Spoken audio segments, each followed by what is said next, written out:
एक दुल्हन, दो दूल्हे और पूरा गांव बारात में जश्न मना रहा था। ये कोई फिल्म की स्क्रिप्ट नहीं, बल्कि हिमाचल प्रदेश के एक सच्चे गांव की कहानी है, जहां एक ही दुल्हन दो सगे भाइयों से शादी कर लेती है और पूरे गांव में धूमधाम से रस्में निभाई जाती है। लेकिन यह सिर्फ एक शादी की बात नहीं, बल्कि एक गहरी सामाजिक परंपरा का हिस्सा थी। आज के दौर में जब लोग एक रिश्ते में एक जीवन साथी को ही सब कुछ मानते हैं, ऐसे में एक महिला के दो या उससे ज़्यादा पति के साथ रहने की परंपरा क्या है, क्यों इसे निभाया जाता है। चलिए आपको ले चलते हैं हिमाचल प्रदेश के उन गांवों में जहां ये परंपरा आज भी जिंदा है। सुनीला, मीना, प्रदीप और कपिल की असली कहानी। हिमाचल प्रदेश के सिरमौर जिले के यमुना गांव में 16 साल की सुनीला की शादी होती है।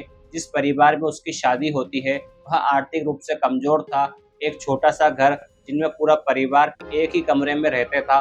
सुनीला का पति काम के लिए शहर चला जाता और घर में उसका छोटा देवर, जो उस वक्त कक्षा 4 में पढ़ता था, उसकी जिम्मेदारी सुनीला पर आ जाती है। वह उसके स्कूल की तैयारी, खाना पीना सब कुछ वही संभालती है। कुछ साल बाद जब सुनीला का पति शहर से लौटता है, वह एक चौंकाने वाला प्रस्ताव रखता है। वह कहता है, तुम मेरे छोटे भाई से शादी कर लो, मैं जब शहर जाऊंगा तो वह तुम्हारा ख्याल अच्छे से रखेगा जैसे मैं रखता हूँ। यह सुनकर सुनीला के पैरों तले जमीन खिसक जाती है। उसकी सास और ससुर भी इस प्रस्ताव का समर्थन करते हैं। सुनीला 2-3 दिन तक सोच विचार में डूब जाती है। आखिरकार वह सहमति दे देती है। इसके बाद सुनीला अपने के साथ पति को बड़ा घरवाला और देवर को छोटा घरवाला कहकर पुकारा जाता है। धीरे धीरे उनके 4 बच्चे हो जाते हैं। यह कहानी साल 2024 में सोशल मीडिया पर वायरल हो जाती है और लोग इस अनोखी प्रथा के बारे में बात करने लगते हैं। साल 2025 में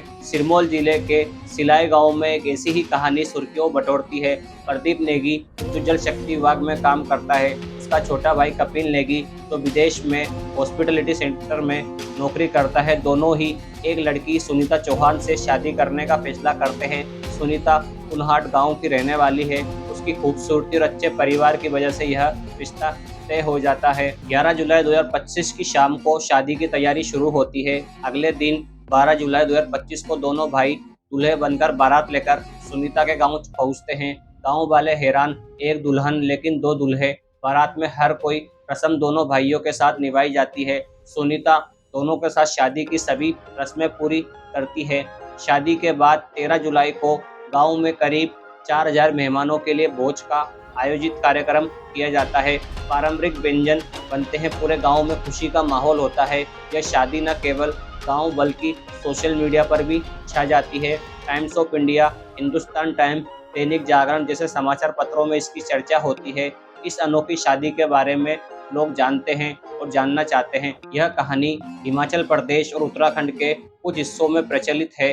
बहुप्रति प्रथा का हिस्सा है, जिसे जोड़ी धन या द्रौपदी प्रथा भी कहते हैं। इस प्रथा में एक महिला के एक से अधिक पति होते हैं। आमतौर पर सगे भाई शिलाई गांव के विश तोमर बताते हैं, उनके गांव में करीब 36 परिवार ऐसे हैं जहां यह प्रथा आज भी जीवित है। इस प्रथा के पीछे सामाजिक और आर्थिक कारण है। सबसे बड़ा कारण पृथक संपत्ति का बंटवारा न होना। जब भाई एक ही पत्नी से शादी करते हैं तो संपत्ति, खेती और व्यवसाय एकजुट रहे, क्योंकि दूसरा भाई उसका ख्याल रखता है। सुनीला के घर में कुछ दूरी पर रहने वाली मीना की कहानी और भी जटिल है। मीना के 3 पति हैं। उसका पति और 2 देवर, उनके बीच समय का बंटवारा होता है। हर पति को तय दिन मिलता है। मीना के 2 बेटे हैं और उससे फैसला किया जाता है कि वह अपने बेटों की शादी अलग अलग लड़कियों से करेगी, ताकि यह प्रथा आगे न चले। मीना का अनुभव अच्छा नहीं रहा और वह इस प्रथा को लेकर खुश नहीं थी। इस प्रथा में बच्चों के पितृत्व को लेकर एक नियम है, जिसे वाजिब उल अर्ज कहते हैं। इसके तहत बच्चे को एक भाई गोद लेता है और स्कूल में उसी के नाम से पिता का नाम दर्ज होता है।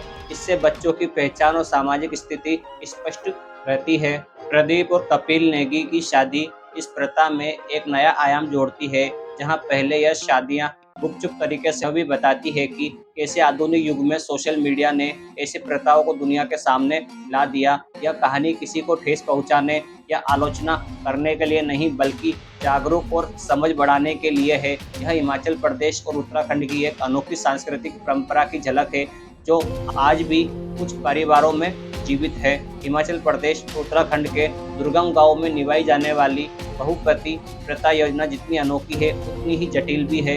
यह परंपरा जहां एक और संपत्ति की रक्षा हिमाचल प्रदेश और उत्तराखंड के दुर्गम गाँवों में निभाई जाने वाली बहुपति प्रथा जितनी अनोखी उतनी ही जटिल भी है।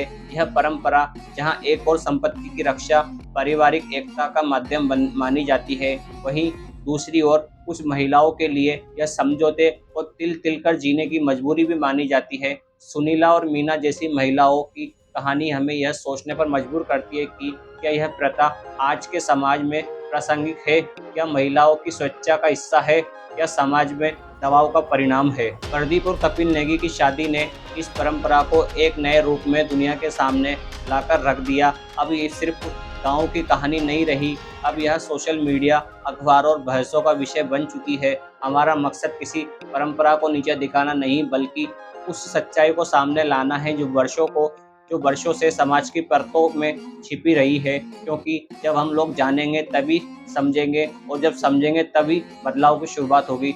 धन्यवाद दोस्तों। अगर आपको हमारी कहानी अच्छी लगी हो तो चैनल को लाइक करें, सब्सक्राइब करें और शेयर करें।